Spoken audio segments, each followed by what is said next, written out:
grand point d'interrogation parce que je voudrais vous parler de la question la plus importante qu'un jour un homme a posée au Seigneur Jésus.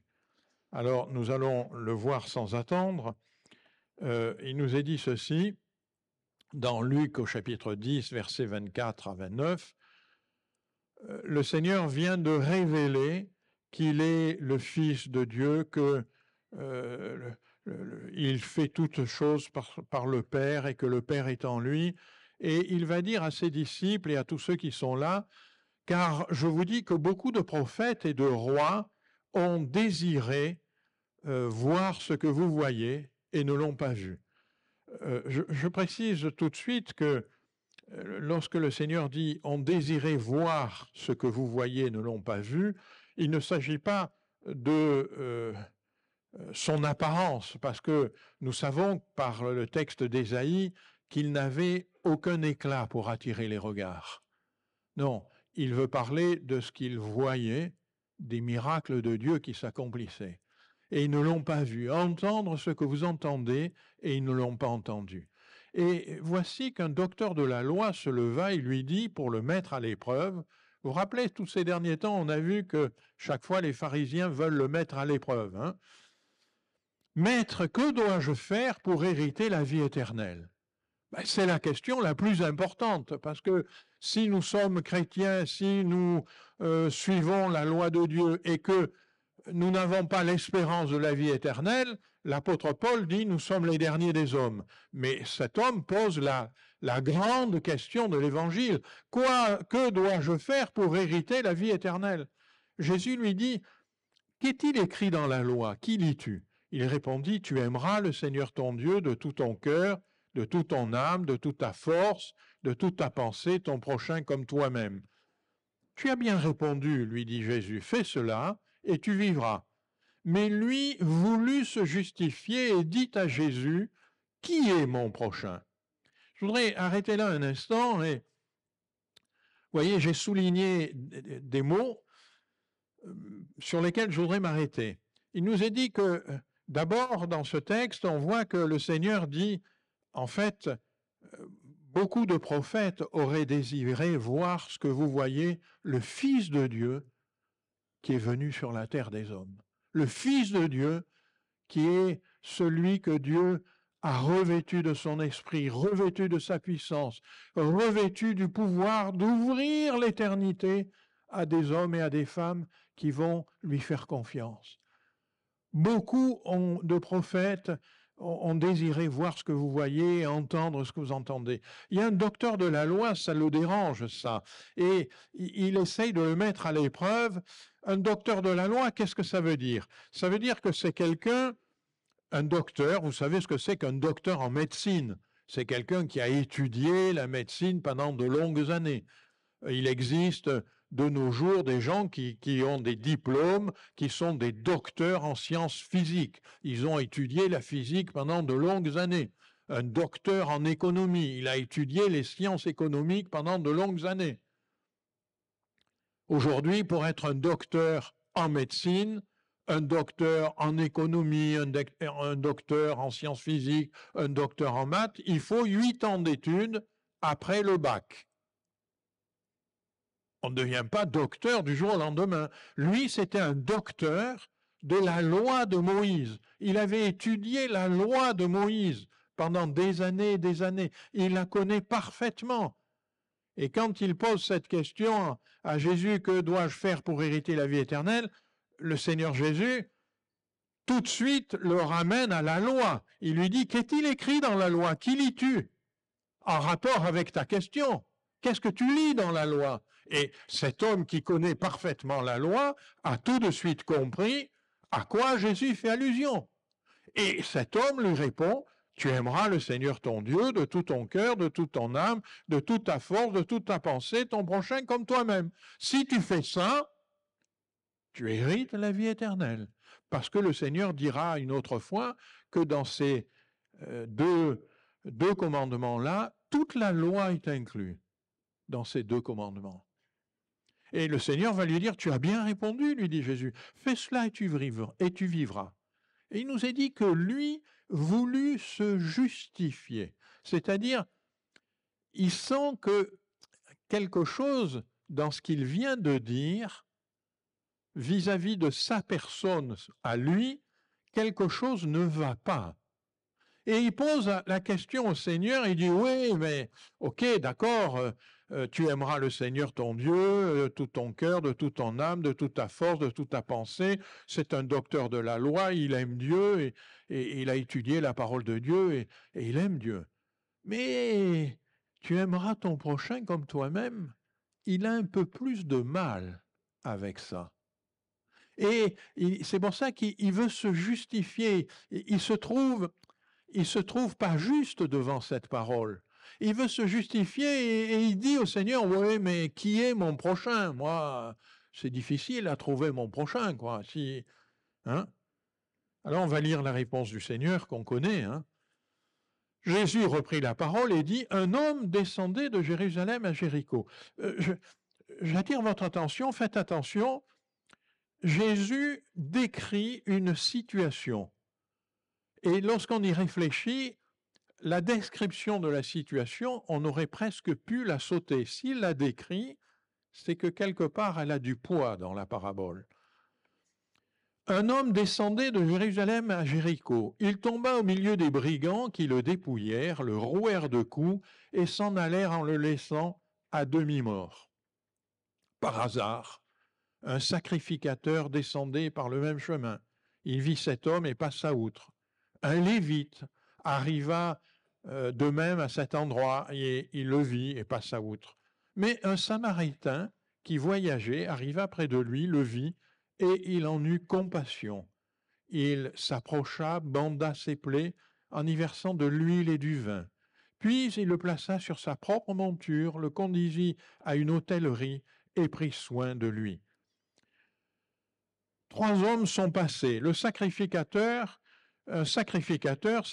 c'était quelqu'un qui servait Dieu dans le temple, qui connaissait la parole, et plus particulièrement, il connaissait le pardon de Dieu. Il connaissait le pardon de Dieu parce que précisément, il offrait des sacrifices pour ceux qui venaient demander pardon à Dieu. Il offrait des sacrifices pour le peuple, pour que Dieu pardonne le peuple. Il était bien au courant que Dieu pardonnait. Mais cet homme, il passe outre. Un lévite, c'est quelqu'un qui était au service de Dieu. Dans le temple, et il y avait différents services qui étaient réalisés par les lévites. C'est un homme qui aime Dieu, un lévite. Il sert Dieu, mais il passe au même endroit et il passe outre. Le Samaritain dans la Bible, on le sait parce que Jésus parla à la femme samaritaine et il y a des commentaires à ce moment-là. Les Samaritains, c'était des gens qui avaient une connaissance imparfaite de Dieu. Mes frères et sœurs, permettez-moi de vous dire, que peut-être ce matin, tu as une connaissance imparfaite de Dieu, parce que tu es en chemin, parce que Dieu se révèle petit à petit dans ta vie, et que pour l'instant, il y a encore une connaissance imparfaite. Et qui peut dire qu'il a une connaissance parfaite de Dieu? Aucun de nous, parce que nous sommes des hommes. Donc nous sommes un peu dans cette situation du Samaritain. Mais lui, il ne connaissait pas la parole parfaitement, il connaissait peut-être pas le pardon de Dieu avec toute son ampleur, peut-être qu'il ne connaissait pas le service de Dieu dans le temple, mais il a eu compassion et il s'est arrêté et il nous est dit qu'il va bander ses plaies. Vous voyez, le texte dit il bande ses plaies. Mais il précise en y versant de l'huile et du vin. On aurait pu, si on voulait mettre le focus sur le Samaritain, on aurait pu se passer de ce détail. Pourquoi? Pourquoi il nous est dit ce détail? Alors, il y a des frères et des sœurs ici qui sont peut-être dans le milieu médical, mais je ne suis pas sûr que l'huile et le vin soient un grand cicatrisant. Par contre, l'huile, dans toute la Bible, est le symbole du Saint-Esprit. Le vin, nous avons partagé tout à l'heure le pain et le vin. Le vin, c'est le symbole dans toute la Bible, même dans l'Ancien Testament, annonciateur du sacrifice de Christ à la croix. Et il se trouve que pour bander ses plaies, il verse de l'huile et du vin. Et il le place sur sa propre monture, il le conduit à une hôtellerie. C'est-à-dire que lui, et je vous rappelle, c'était un voyageur.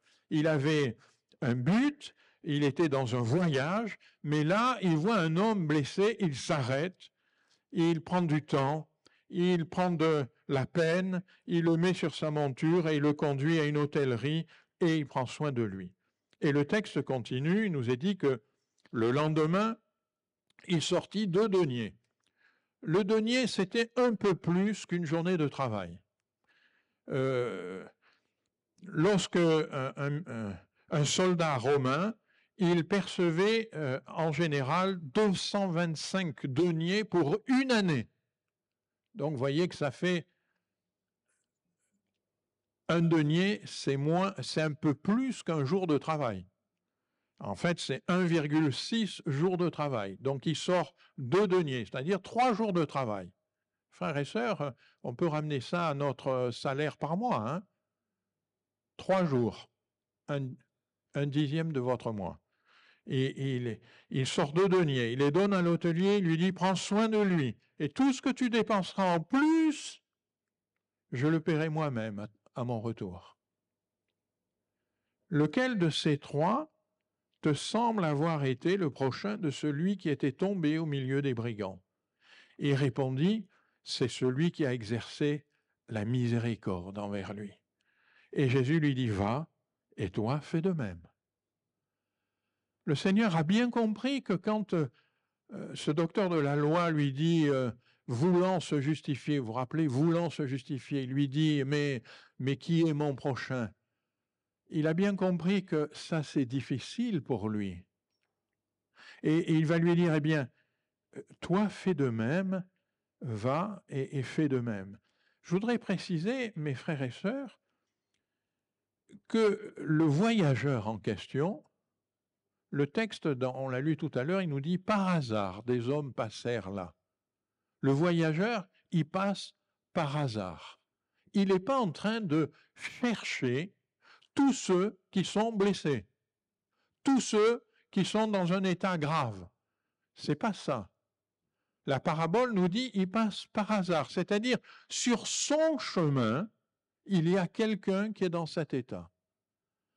C'est très différent de dire j'ai trouvé des pensées chez des frères et sœurs qui disent il faut qu'on se mette à chercher tous ceux qui sont dans un moment de difficulté pour les soulager. Non, c'est pas ça que dit la parabole. La parabole, elle dit qu'il est dans un chemin qui est son chemin, il va faire des affaires, il va quelque part, et sur son chemin, par hasard, il trouve quelqu'un de blessé. Alors il en prend soin. D'accord? Alors il en prend soin. Alors je voudrais, ensemble, qu'on a vu tout à l'heure au début du texte, et le Seigneur dit, beaucoup auraient aimé voir et entendre ce que vous voyez. On va voir et entendre ce que ça veut dire pour nous. Et puis on va se pencher sur cette parabole. Voir et entendre, mes frères et sœurs, nous aussi, nous voyons. Nous voyons quoi? Nous ne voyons pas Jésus, comme j'ai dit, Jésus, il est venu, il est le Fils de Dieu, mais aujourd'hui, il est ressuscité et il est à la droite de Dieu. Mais ce que nous voyons, c'est ce qu'il fait. Et ce qu'il fait, je voudrais attirer votre attention, il bâtit son Église. Moi, je vous dis que tu es Pierre, j'aime bien la version anglaise, et moi, je te dis que tu es Peter, et que sur ce roc, je bâtirai mon Église, parce qu'il évite le doublon Pierre avec un grand P et Pierre avec un petit p. Hein? Et que les portes du séjour des morts ne prévaudront point contre elle. C'est ce que Jésus répond à Pierre lorsque Pierre lui dit « Tu es le Christ !» Et Jésus lui dit « C'est pas la chair, c'est pas le sang, c'est pas l'enseignement des hommes qui t'a appris ça. C'est une révélation de Dieu dans ton cœur. Tu as compris ça ?»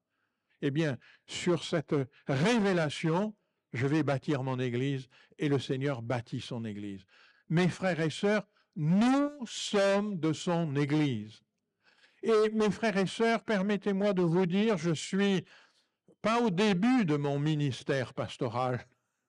Vous l'avez remarqué, je suis plutôt à la fin de mon ministère pastoral. J'ai vu des tas de miracles dans des tas de pays, dans des tas de situations. Mais le plus grand des miracles que j'ai vus, c'est l'Église. C'est un miracle permanent depuis 20 siècles qui dure et qui durera jusqu'au retour du Seigneur. Pourquoi je dis c'est l'Église? Parce que c'est un miracle permanent. Des hommes, des femmes ont des vies transformées. Des hommes, des femmes passent des ténèbres à la lumière. Des hommes, des femmes voient les sentiments de Jésus qui animent leur cœur, leur conscience. Des hommes, des femmes sont guéris. Des hommes, des femmes voient des miracles extraordinaires. Mes frères et sœurs, l'Église, mais c'est un miracle permanent. Vous qui venez le vendredi soir à la réunion ou du partage de l'Évangile, tous les vendredis soirs, on entend des témoignages.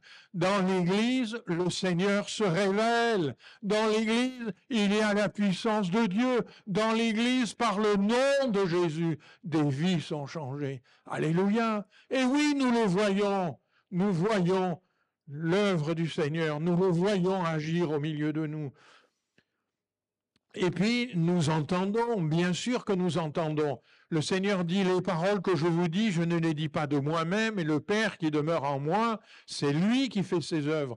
Mais les paroles que je vous dis, mais vous pouvez les lire, et on va les lire tous ensemble pour ceux qui vont rentrer dans la lecture quotidienne de la Bible. Eh bien, on va tous ensemble lire le Nouveau Testament pendant l'année 2025-2026, de septembre jusqu'à juin. Et on répondra aux questions le mardi soir, avant la réunion de prière, à 19h. Ceux qui voudront, ceux qui auront lu, on répondra aux questions qui se sont posées sur la lecture de la semaine. Pourquoi? Parce que les paroles que le Seigneur dit, nous aussi on les connaît. Les paroles que je vous dis, ce n'est pas les paroles de Jésus, c'est les paroles du Père qui demeurent en lui. Et Simon Pierre, le jour il dit, vous qui dites-vous que je suis, il lui dit, Seigneur, à qui irions-nous? Tu as les paroles de la vie éternelle. Justement, à la question, que dois-je faire pour hériter la vie éternelle? Mais lis la parole. Tu as les paroles de la vie éternelle. Mes frères et sœurs, nous avons les paroles de Jésus. Nous voyons l'œuvre de Jésus et nous avons les paroles de Jésus. Alors, la question que cet homme pose, hériter la vie éternelle, et voyez, cet homme va dire, rappelez-vous que Jésus n'est pas encore passé par la croix. Cet homme, il est dans l'ancienne alliance, dans la loi de Moïse, et dans la loi de Moïse, il pose cette question à Jésus, que dois-je faire? Et Jésus lui répond, on pourrait résumer la réponse de Jésus à un mot. Aime. Aime. Il lui dit, que lis-tu dans la loi? Eh bien, cet homme, il connaît bien la loi de Moïse. Et il sait que dans Deutéronome, il est écrit, tu aimeras l'Éternel ton Dieu de tout ton cœur, de toute ton âme, de toute ta force. Et il sait aussi que dans le Lévitique, il est écrit, tu aimeras ton prochain comme toi-même. Et donc le Seigneur Jésus lui dit, tu as la loi, tu es un spécialiste de la loi, tu connais la loi sur le bout des doigts. Eh bien, mets-la en pratique dans ta vie. Aime. Aime Dieu comme tu dois l'aimer. Et aime ton prochain comme tu dois l'aimer. Mes frères et sœurs, pour nous, c'est un peu différent parce que nous sommes dans ce qu'on appelle la nouvelle alliance. Jésus est mort pour nous. Il a pris nos péchés, il a pardonné nos péchés. Le sang de Jésus nous purifie de tout péché, dit la parole de Dieu. Et lorsque nous partageons le pain et le vin, nous nous rappelons que le Seigneur est mort à la croix et que son sang a purifié nos péchés. Et qu'il a donné sa vie pour nous et que lorsque nous mangeons le pain, nous nous rappelons que cette parole, Jésus dit « Je suis le pain de vie ». Et nous sommes sauvés pour l'éternité. Mais cependant, ce qu'il dit à ce docteur de la loi, il nous le dit aussi à nous. Regardez ce qu'il va dire. C'est même une nouvelle dimension de l'amour dans le Nouveau Testament. Il va dire, voici mon commandement, aimez-vous les uns les autres comme je vous ai aimé. Mon frère, ma sœur, peux-tu te rappeler comment Jésus t'a aimé? Il a donné sa vie pour toi. Il a souffert pour toi. Il a supporté les injures pour toi. Il a supporté les coups pour toi. Il a supporté l'injustice pour toi. Aimez-vous les uns les autres comme je vous ai aimé. C'est une nouvelle dimension. Le Seigneur précisera encore, aimez vos ennemis. C'est ce qu'il a fait. Sur la croix, il va prier pour ses bourreaux. Père, pardonne-leur ce péché. Ils ne savent pas ce qu'ils font. Aimez ses ennemis. Bénissez ceux qui vous maudissent. Waouh, on a encore du progrès à faire, hein, mes frères et sœurs. Je ne sais pas vous, hein, mais peut-être quelques-uns. Hein. Faites du bien à ceux qui vous haïssent. Ah, mais généralement, ce n'est pas comme ça. On me marche sur le pied, immédiatement, je réagis par une parole, par un geste. Et non. Faites du bien à ceux qui vous haïssent. Priez pour ceux qui vous maltraitent et vous persécutent. Priez pour ceux qui vous maltraitent et vous persécutent.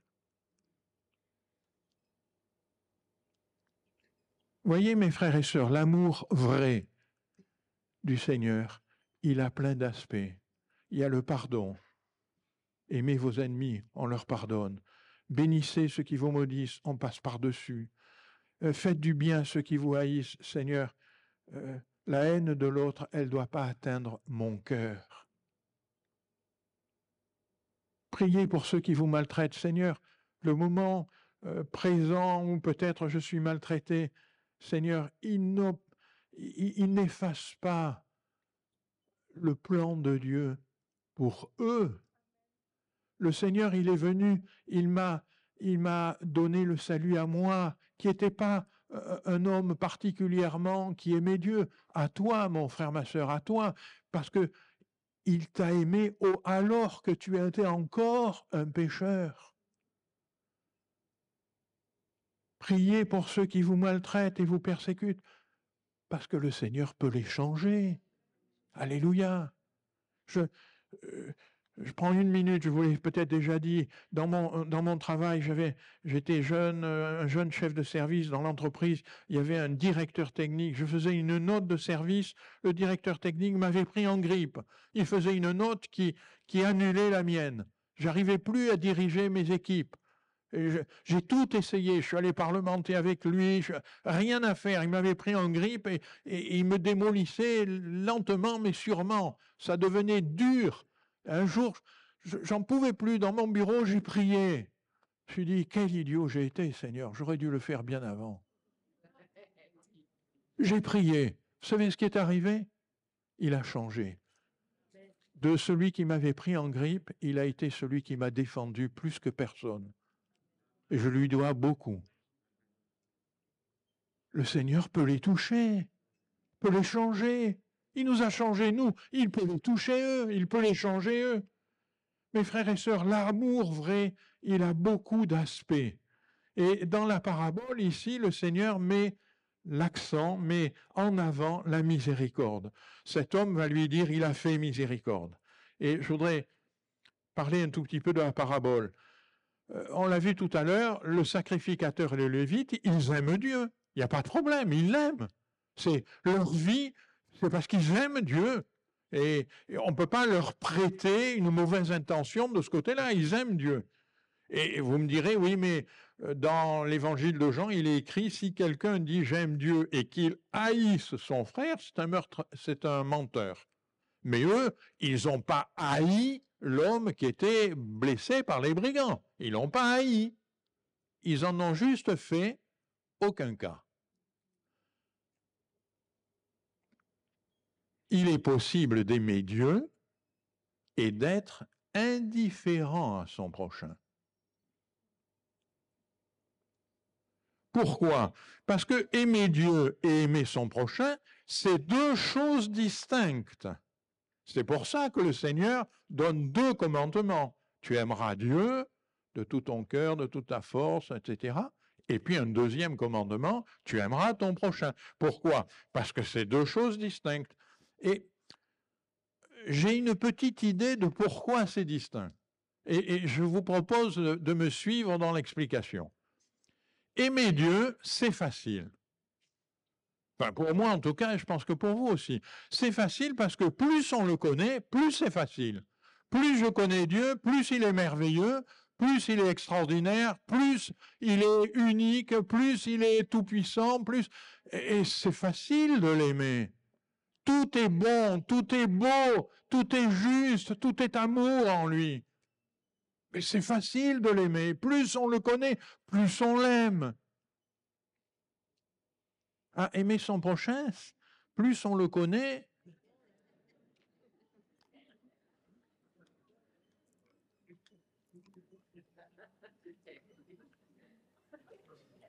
plus on le connaît, plus on voit les défauts. Et plus l'aimer veut dire que je vais passer par-dessus les défauts. Mes frères et sœurs, aimer son prochain, c'est passer par-dessus les défauts de l'autre. Mes frères et sœurs, je ne suis pas parfait. Vous n'êtes pas parfait. J'ai eu l'occasion dans des entretiens de dire aux uns aux autres, mon frère, ma sœur, là, ton caractère, c'est pas terrible. Je le dis avec tout l'amour fraternel pour que on grandisse. Parce qu'on n'est pas parfait. Mais aimer son prochain, c'est passer par-dessus. Le Seigneur est passé par-dessus et on doit l'aimer comme lui, il nous a aimés. Puis je ne voudrais pas être long, mais je voudrais vous faire remarquer que la parabole, ce n'est pas l'histoire que du bon samaritain. Parce que j'ai constaté ça dans ma Bible, j'ai regardé plusieurs Bibles, dans le paragraphe, il y a toujours un titre, vous savez, au paragraphe. Alors le titre, si vous regardez votre Bible, il va y avoir écrit « Le bon samaritain ». Mais si vous prenez une autre parabole, il y aura écrit, par exemple, « Le fils prodigue ». Et pourtant, dans la parabole du fils prodigue, il y a l'histoire de deux fils. Il y a le fils prodigue, mais il y a l'autre. Et l'autre, c'est riche d'enseignements aussi. Bon, aujourd'hui, on ne va pas s'en occuper, mais... Eh bien, dans la parabole du bon samaritain, il y a le bon samaritain. Mais il n'y a pas que le bon samaritain. Il y a un homme qui descendait de Jérusalem à Jéricho. Un homme. Qui c'est cet homme? Le texte ne nous dit pas, c'est un homme, c'est n'importe qui. C'est peut-être toi ce matin, ma sœur ou mon frère ou ami. C'est peut-être toi. Il descendait, vous voyez, cette précision que Jésus donne de Jérusalem à Jéricho. Est-ce que c'était très important de donner cette précision si on voulait parler que du bon samaritain? On n'avait pas besoin de préciser d'où il venait. On aurait pu dire, il a trouvé blessé sur le chemin, voilà, c'est tout. Mais là, Jésus prend soin de dire un homme descendait de Jérusalem à Jéricho. Tiens. Qu'est-ce qu'il y avait à Jérusalem? À Jérusalem, il y avait le temple. Le temple où Dieu avait dit, là sera mon nom, ce temple où tous ceux qui viendront et qui prieront dans ce temple, je les exaucerai. Ce temple, c'était la présence de Dieu. Et lui, il est en train de descendre de Jérusalem à Jéricho. Jéricho, c'est la première ville après le Jourdain lorsqu'on entre en Judée. C'est-à-dire qu'il s'éloigne de Jérusalem. Il est en train de s'éloigner du temple.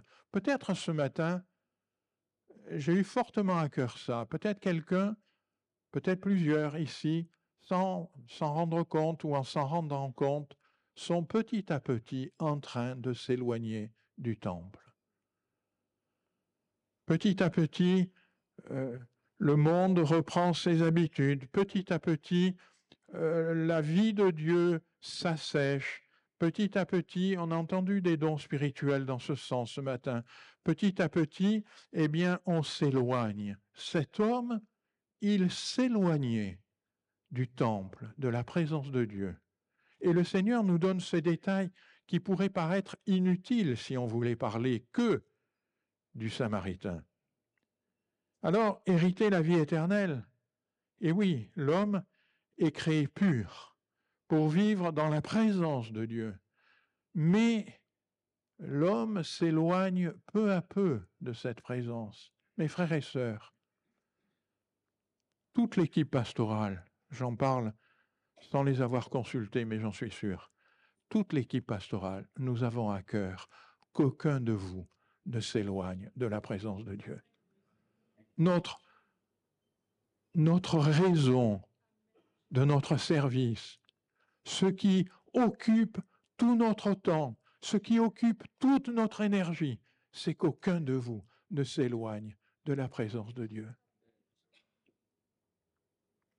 Et voyez-vous, sans intervention, cet homme serait mort.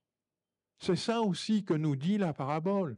Je vous ferai remarquer que Jésus n'a pas donné un titre à la parabole. Il n'a pas dit « c'est la parabole du bon samaritain ». Ça, c'est les hommes qui ont publié les Bibles qui ont mis ce titre. Mais Jésus n'a jamais donné un titre à cette parabole. Non, cette parabole nous parle aussi de cet homme qui aurait dû vivre dans la présence de Dieu, qui aurait dû rester à Jérusalem. Mais il s'est éloigné petit à petit. Et quand on s'éloigne petit à petit, mes frères et sœurs, il y a un enseignement dans cette parabole. Quand on s'éloigne petit à petit, il y a des brigands qui vont pas vous louper.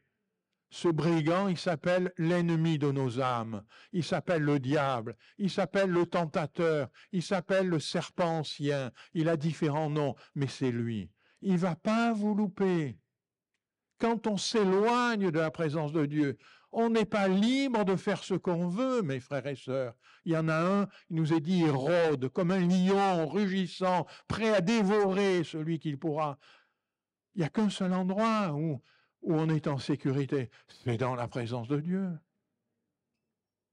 Et sans l'intervention d'un homme qui a eu compassion de lui, et ça nous parle, mes frères et sœurs, de ce que le Seigneur veut mettre en nous. Autour de nous, il y a des gens qui sont à la merci du lion rugissant, qui sont à la merci des brigands. Et combien nous devons en prendre soin et les ramener à une hôtellerie.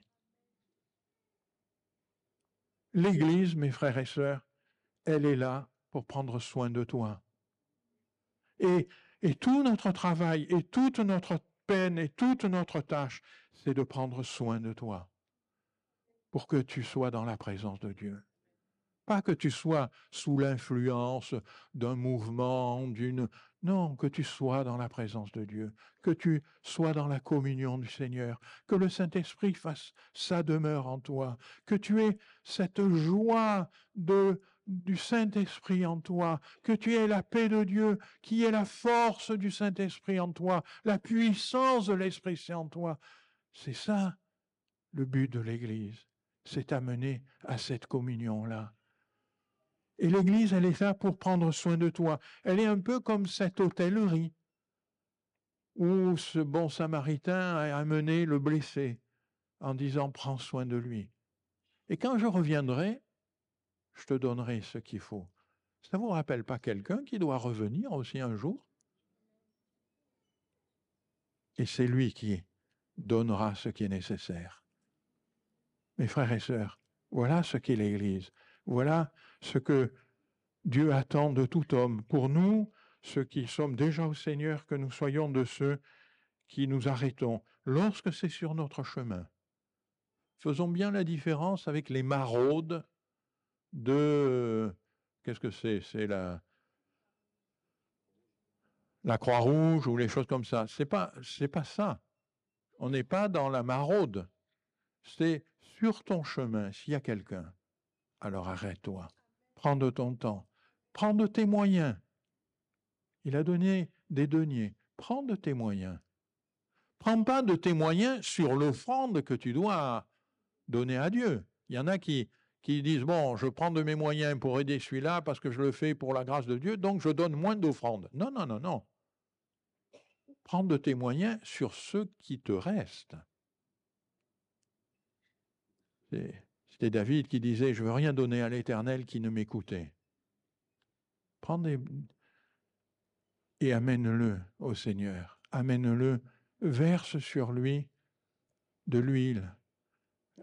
Prie et dis, Seigneur, que le Saint-Esprit fasse une œuvre, que tu penses à ces blessures, Seigneur, qu'il comprenne le sacrifice de Christ. Je veux verser sur sa vie du vin, qu'il comprenne le sacrifice de Christ. Et mes frères et sœurs, que je l'amène à l'Église. Parce que l'Église, c'est là. C'est ce que Dieu a. C'est le Seigneur qui bâtit l'Église afin de prendre soin de chacun d'entre nous. Amen. Mes frères et sœurs, nous voulons être tous de ceux qui sont animés par l'amour de Dieu.